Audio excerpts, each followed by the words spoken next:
Kalad Karen, boto kay Paulo para kay Kim.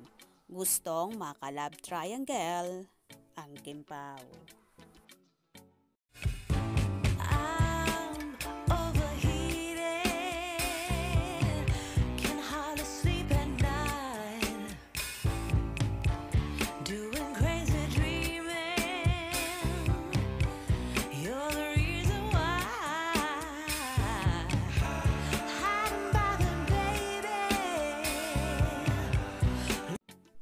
Na-interview nga si Miss Kalad Karen ng ilang press people at dito nga ay natanong siya kung willing makatrabaho si Kim Chiu at ayon naman sa kanya, oo naman.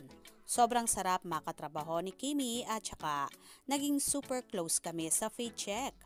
After fit check, nag-continue ang friendship namin. So, kung makakatrabaho ko ulit si Kim ay sobra-sobra ang bonus na yon para sa akin. Na friend ko na siya, workmate ko pa siya.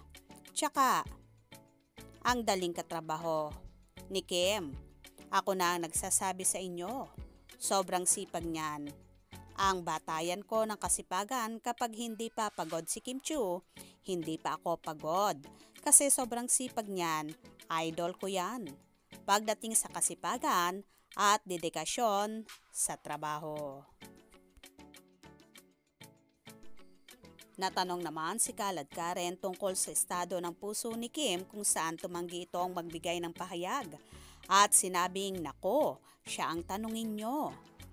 Natanong din siya kung willing to work sa Kim Pao at anong role ang gusto niya. Sagot naman ni Kalad Karen, love triangle nila. Kung saan? Sinabi niyang charot, joke lang, sabay sabi kahit ano. At dito sinabi niya na ang ganda-ganda ng chemistry ni Kim at Paulo. Deserve nila ang lahat ng nakukuha nilang recognition, lahat ng suportang nakukuha nila ngayon kasi they also work hard for this. Role po yung gusto nyo? A love triangle nila. Charot! Wow. Joke lang po. Kahit ano. Ang ganda-ganda ng chemistry ni Kim at Pao. So, deserve nila lahat ng nakukuha nilang recognition, lahat ng support na nakukuha nila ngayon. Kasi talagang they also work hard. Oh, yeah. Tila kahit may nalalaman si Kalad Karen ay ayaw niyang pumiyok sa totoong estado ng relasyon ni Kim at Paulo. Kaya sabi niya, si Kimi daw ang tanungin.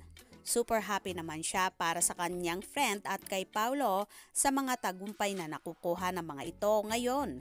Lalo pat pinaghihirapan daw ng todo ng Kim Pao ang lahat. At mukhang botong-boto rin siya kay Paulo para sa kanyang BFF na si Kim.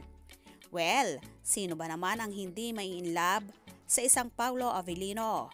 Bukod sa so gwapo na napakabait at gentleman pa, kaya swak na swak talaga sila ni Chinita Princess. Anyway, for sure na masaya nga kung makakatrabaho ni Kalad Karen ang Kim Pao at kung magkakaroon ng love triangle. Why not, diba? Pakaabangan natin yan. Kaya naman tumutok at wag na wag pahuhuli sa mga maiinit na kaganapan. Anong inyong magiging reaksyon sa bidyong ito? Comment below.